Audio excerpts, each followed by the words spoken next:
जय श्री राधे कृष्णा। जय जय सिया राम। हिंदू धर्म में एकादशी व्रत को सबसे श्रेष्ठ माना जाता है, तभी तो इस व्रत का राजा कहा जाता है। एकादशी व्रत में भगवान विष्णु की पूजा की जाती है। मान्यता है कि जो व्यक्ति इस व्रत को सच्चे मन से करता है उसे सभी पाप से मुक्ति मिलती है और उसकी सभी मनोकामनाएं पूर्ण होती हैं। आज की वीडियो में हम बात करेंगे एकादशी व्रत। अगर आप पहली बार रखने जा रहे हैं तो किस दिन से आपको शुरू करना चाहिए, और साथ ही प्रिय भक्तगणों, आज की इस वीडियो में हम ज्येष्ठ माह के कृष्ण पक्ष की अपरा एकादशी के विषय में बात करेंगे। आज हम आपका कंफ्यूजन दूर करेंगे कि आपको अपरा एकादशी व्रत कब रखना है, 2 जून या फिर 3 जून को। लेकिन वीडियो को पूरा देखिएगा, तभी आपकी कंफ्यूजन दूर होगी। तो आज की वीडियो में हम जानेंगे कि अपरा एकादशी इतनी महत्वपूर्ण क्यों है, इसका महत्व, अपरा एकादशी कब है, व्रत कब रखे, व्रत का पारण कब करें, एकादशी और द्वादशी तिथि कब से कब तक है, पूजा का शुभ समय क्या है, राहु काल का समय क्या है, व्रत का पारण किस दिन करेंगे और किस चीज से करें, हरिवासर कब से कब तक है। तो सारी बातें आज की इस वीडियो में जानेंगे, तो आप अंत तक वीडियो में बने रहे। नमस्कार दोस्तों, स्वागत है आप सभी का एक बार फिर से आपके पसंदीदा चैनल हिंदू रिलीजियस टेल्स में। दोस्तों, वीडियो शुरू करने से पहले एक बार पूरी श्रद्धा के साथ कमेंट सेक्शन में लिखें, जय श्री हरि विष्णु। भगवान हरि की कृपा आप पर सदैव बनी रहेगी और वीडियो को लाइक करके चैनल को सब्सक्राइब अवश्य कर लें।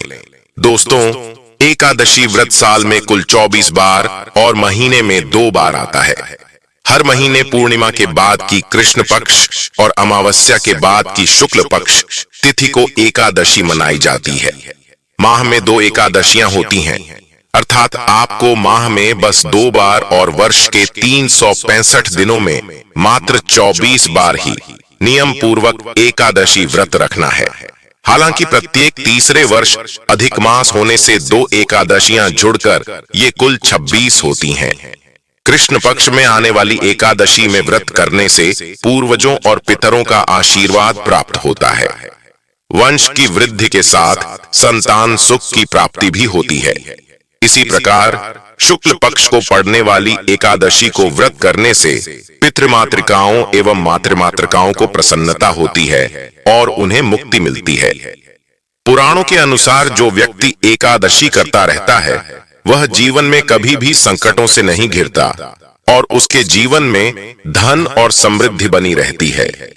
एकादशी व्रत के दिन चावल नहीं खाना चाहिए। इस दिन चावल को जीव के बराबर मानते हैं, क्योंकि शास्त्रों में धार्मिक मान्यता के अनुसार ऐसा माना जाता है कि एक बार महर्षि मेधा ने यज्ञ में आए हुए एक भिक्षु का अपमान किया था, जिसके कारण मां दुर्गा नाराज हो गई और मां दुर्गा को मनाने के लिए महर्षि मेधा ने अपना शरीर त्याग दिया, जमीन में धंस गया।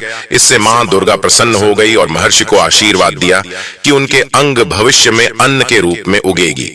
इस कारण एकादशी के दिन अन्न, चावल और जौ उगा। उस दिन एकादशी तिथि थी, इसलिए चावल को जीव माना गया। यही वजह है कि एकादशी के दिन चावल खाना नहीं खाना चाहिए। दोस्तों, एकादशी के दिन दान करना अच्छा माना गया है। व्रती व्यक्ति को इस दिन सामर्थ्य के अनुसार वस्त्र, जल, आभूषण, आसन, पंखा और फल इत्यादि का दान करना चाहिए। मान्यता है कि इस दिन जल से भरे कलश का दान करने से बहुत अधिक पुण्य प्राप्त होता है। लेकिन इस दिन चावल और आटा को दान करना इस दिन निषेध है। ये दोनों चावल और आटा और अगले दिन द्वादशी के दिन दान करना चाहिए। दोस्तों, लिए अब जानते हैं एकादशी व्रत। अगर आप पहली बार शुरू कर रहे हैं तो कब से शुरू कर चाहिए, लेकिन अभी तक आपने वीडियो को लाइक नहीं किया है तो वीडियो को लाइक करके चैनल को सब्सक्राइब अवश्य कर लें। दोस्तों, एकादशी का व्रत दोस्तों 2 तरह का होता है, नित्य और काम्य व्रत। जब आप नित्य व्रत करते हैं तो उसमें केवल आप भगवान की उपासना करते हैं और जो भी आप व्रत कर रहे हैं उसके लिए आप भगवान से कोई भी आशीर्वाद, मनोकामना नहीं मांगते हैं। इसे हम बोलते हैं नित्य व्रत। इसे हम किसी भी एकादशी से उठा सकते हैं। इस व्रत को उठाने का कोई नियम नहीं है। अब दूसरा व्रत आता है काम्य व्रत। हमारे जीवन में बहुत सारे तरह के दुख तकलीफें कठिनाइयां आती हैं। किसी के पास धन नहीं है, किसी के पास संतान नहीं है, किसी के जीवन में रोग सता रहे हैं, किसी के जीवन में दुख संपदा की कमी, कई ऐसी बातें हैं जिनको हम दूर करना चाहते हैं। इसलिए भगवान की शरण में जाते हैं, प्रार्थना करते हैं और व्रत करते हैं। अब हम चाहते हैं कि हमारे जीवन की जो भी समस्याएं हैं वह दूर हो जाएं, हमें हमारे मनोवांछित व्रत का फल मिले, तो इसे हम बोलेंगे काम्य एकादशी व्रत। एकादशी का व्रत शुरू न करने के लिए 3 महीने बताए गए हैं, मलमास, पौष और भादो का महीना। इन तीनों महीनों में आप एकादशी का उपवास शुरू मत करिए। इसके अलावा दूसरे सभी महीनों में इस व्रत को शुरू कर सकते हैं, पर इसमें भी उसको 4 महीने बहुत ही श्रेष्ठ बताए गए हैं जिनमें कि आपको इस व्रत को अवश्य शुरू करना चाहिए। सबसे पहले हम बात कर लेते हैं मार्गशीर्ष का महीना। इस महीने में दोस्तों उत्पन्ना एकादशी आती है, साथ ही साथ मोक्षदा एकादशी आती है। ऐसा कहा गया है कि एकादशी माता का प्रादुर्भाव उत्पन्ना एकादशी के दिन से हुआ था, जिसके महत्व की कथा मैं बहुत ही जल्दी आपको बताने वाला हूँ। मैं आपको वैसे भी पूरा एकादशी को जो महत्व है वह बताने वाला हूँ। तो दोस्तों एकदम ध्यान से सुनिएगा। तो आप चाहे तो मार्गशीर्ष महीने की उत्पन्ना एकादशी से एकादशी व्रत करने की शुरुआत कर सकते हैं। अगर आप इस महीने में नहीं कर पाते हैं तो आप चैत्र के महीने, वैशाख के महीने या माघ के महीने से एकादशी व्रत करना शुरू करते हैं, तो यह महापुण्यदायी फलदायी होती है। आपकी मनोकामना जरूर पूरी होती है। साथ ही साथ दोस्तों हमें और भी 2 बातों का ध्यान रखना है जब भी आप व्रत को शुरू करें। पहली बात कि गुरु तारा और शुक्र तारा उदय होना चाहिए। शुक्र हमारे जीवन में धन वैभव लेकर आता है। गुरु हमें हमारी जो भी आवश्यकताएं हैं उनको पूरा करने के लिए कि हमें किस तरह से काम करना चाहिए, क्या योजनाएं बनानी चाहिए, सबको गमन करता है। तो ये 2 ग्रह हैं, इन दोनों को उदय होना चाहिए। अब आप पूछेंगे कि आपको कैसे पता पड़ेगा। दोस्तों कैलेंडर में आप देखेंगे कि जब भी आपके पास कोई भी पंचांग है, खास तौर पर मैं पंचांग की बात कर रहा हूं जिसमें तिथि दी रहती है, त्योहार दिए रहते हैं, वहीं पर दोस्तों पंचांग में ऊपर की तरफ से छोटा सा ब्लॉक होता है जहां ग्रह स्थिति दी होती है। ग्रह यानी सूर्य, चंद्र, तारा, जो भी ग्रह है उन सबकी क्या प्लेनेटरी पोजीशन है। सूर्य, चंद्र, मंगल, बुध, शनि, शुक्र, गुरु सभी की तो उसमें लिखा रहता है। गुरु और शुक्र तारा कब से कब तक उदय रहेगा, कब से कब अंत रहेगा, गुरु और शुक्र तारे की क्या पोजीशन है। तो दोस्तों आप कैलेंडर चेक कर ले, या तो फिर मैं कोई और दूसरा वीडियो बना दूंगा जिससे कि मैं आपको बता दूंगा कि आप कब कब किस डेट से इस व्रत को शुरू कर सकते हैं, तो आप उसे फॉलो कर लीजिएगा। पर यहाँ पर आप खुद भी चेक कर सकते, तो आप इस तरह से देख लीजिए। और दोस्तों इसके बाद एक और नियम आता है जिसमें कि कई जगह बताया गया है कि अगर आप गृहस्थ से हैं, आप पारिवारिक जिम्मेदारियों से बंधे हुए हैं, तो आप कृष्ण पक्ष की एकादशी का व्रत ना भी करें तो चलेगा। यानी आप केवल शुक्ल पक्ष की एकादशी का व्रत और उपवास कर सकते हैं। कृष्ण पक्ष की एकादशी में भी आपको दान पुण्य जरूर करना चाहिए। खास तौर से जिनके जीवन में संतान सुख है वह कृष्ण पक्ष की एकादशी का व्रत नहीं करते हैं तो ठीक है, लेकिन उन्हें शुक्ल पक्ष की एकादशी का व्रत करना चाहिए। ऐसा कहा गया है कि गृहस्थ और पुत्रवान को शुक्ल पक्ष की एकादशी का व्रत करना श्रेष्ठ बताया गया है। पुत्रवान से मतलब जिसके संतान हो। साथ ही साथ ऐसा कहा गया है जैसे अगर आप सन्यासी हैं, विधवा है, या फिर आपके जीवन में संतान नहीं है, तब आपको दोस्तों दोनों एकादशी का व्रत करना चाहिए। कृष्ण पक्ष और शुक्ल पक्ष दोनों एकादशी का व्रत करना चाहिए। दोस्तों ये तो समय हो गया जिसमें मैंने आपको बताया किन किन महीनों से एकादशी का व्रत आपको शुरू करना चाहिए और आपको किन किन बातों का ध्यान रखना चाहिए। आइए अब जानते हैं एकादशी व्रत की पूजा विधि। एकादशी के दिन आप जब व्रत रखें तो सुबह जल्दी उठकर घर की साफ सफाई करके स्नान करें और इस दिन भगवान विष्णु का पूजन पीले रंग की सामग्रियों से जरूर करें। भगवान को स्नान कराकर पीला चंदन लगाएं, पीले वस्त्र अर्पित करें, पीले पुष्प अर्पित करें और पीले ही रंग के फल या पीले मिठाइयों का भोग भगवान को आज के दिन लगाना चाहिए। सुबह को धूप दीप जलाकर भगवान विष्णु के मंत्रों का जाप करें। ओम नमो भगवते वासुदेवाय नमः, ओम श्री विष्णवे नमः या फिर हरे कृष्णा मंत्र का जाप भी आप सच्चे मन से कर सकते हैं। साथ में माँ लक्ष्मी जी का पूजन करें। भगवान श्री कृष्ण का पूजन आज के दिन करें। व्रत की कथा पढ़े सुने और अपना व्रत प्रारंभ करें। सुबह को आप केवल फलों का ही भोग भगवान को लगाएं। इसके अलावा आप मेवों का भोग भी भगवान को अर्पित कर सकते हैं। दिन भर उपवास रखें। शाम के समय एक बार फिर से विधि विधान से पूजा करें। भगवान को आप दोनों ही समय भोग लगाएं और साथ में तुलसी पत्र जरूर रखें। अगले दिन शुभ मुहूर्त में व्रत का पारण करने से पहले पूजन करें। दान की सामग्रियों का पूजन करें और अपनी सामर्थ्य के अनुसार, जैसी आपकी श्रद्धा सामर्थ्य हो, उसके अनुसार मौसमी वस्त्रों का, मौसमी फलों का दान करें। पीली वस्तुओं का दान करें और व्रत का पारण तुलसी पत्र और जल से ही आप करें, सबसे शुभ माना जाता है। जो लोग व्रत का पारण करते समय तुलसी पत्र मुख में रखते हैं, उनके सभी पापों का नाश हो जाता है और उनका व्रत भी भगवान विष्णु स्वीकार करते हैं। तुलसी पत्र के अलावा भगवान विष्णु को बेर, आंवले भी अर्पित कर सकते हैं। एकादशी और द्वादशी तिथि के दिन घर में शुद्ध सात्विक भोजन बने। एकादशी के दिन चावल का प्रयोग नहीं किया जाता है। महिलाओं को इस दिन सर से स्नान नहीं करना चाहिए। एकादशी के दिन तुलसी जी में जल अर्पित नहीं किया जाता है। आइए अब जानते हैं एकादशी तिथि कब से प्रारंभ है, शुभ मुहूर्त। लेकिन उससे पहले अभी तक दोस्तों अपने वीडियो को लाइक नहीं किया है तो वीडियो को लाइक करके चैनल को सब्सक्राइब अवश्य कर दें। ज्येष्ठ मास की कृष्ण पक्ष की एकादशी को अपरा एकादशी के नाम से जाना जाता है और इस एकादशी को अचला एकादशी भी कहा जाता है।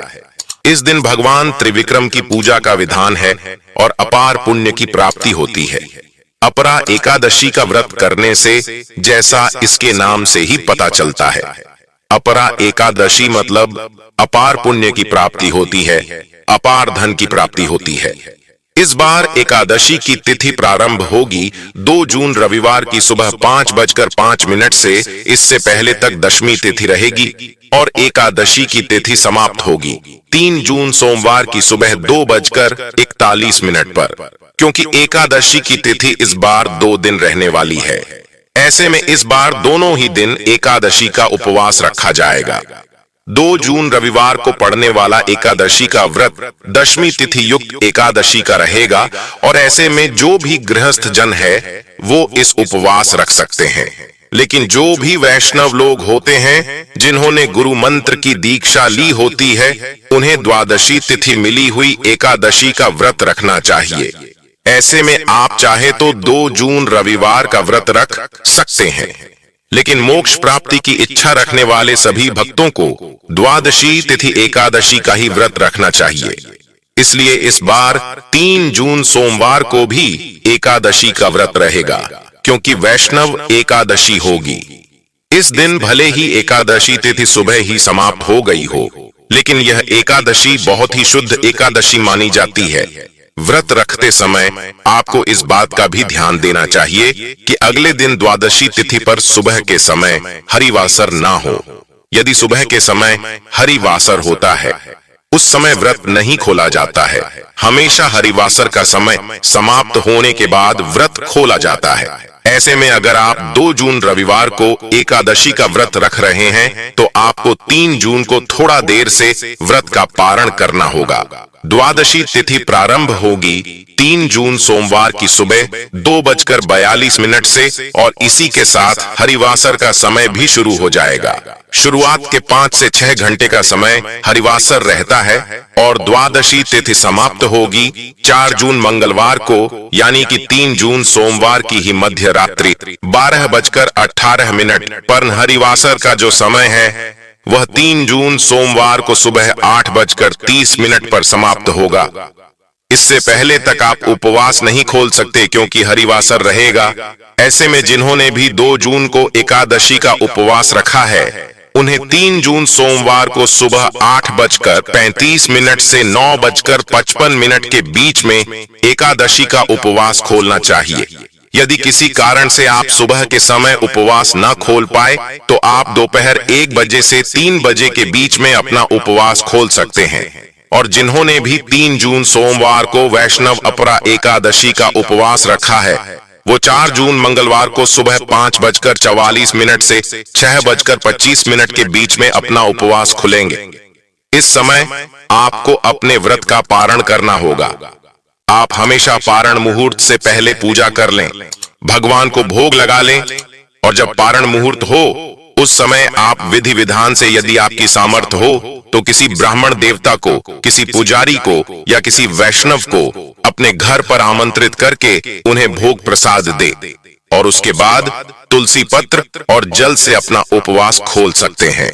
तो अब बात करते हैं कि अपरा एकादशी के दिन ऐसा कौन सा विशेष उपाय करें जिससे कि श्री हरि विष्णु और महालक्ष्मी की कृपा हमें प्राप्त हो, हमारे जीवन में धन संपदा बनी रहे और जो हम व्रत करते हैं उसका पुण्य फल हमें प्राप्त हो।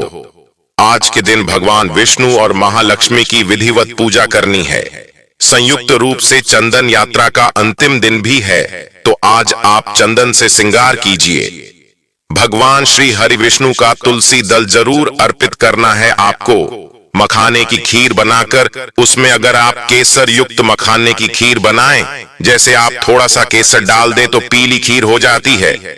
उसके बाद आपको उसमें तुलसी दल डालना है और इसके साथ अगर आप भगवान श्री विष्णु को अर्पित करते हैं यह मखाने की खीर, तो समस्त प्रकार के पुण्य फलों की प्राप्ति हो और आपकी सभी इच्छाएं भगवान श्री हरि विष्णु पूर्ण करते हैं।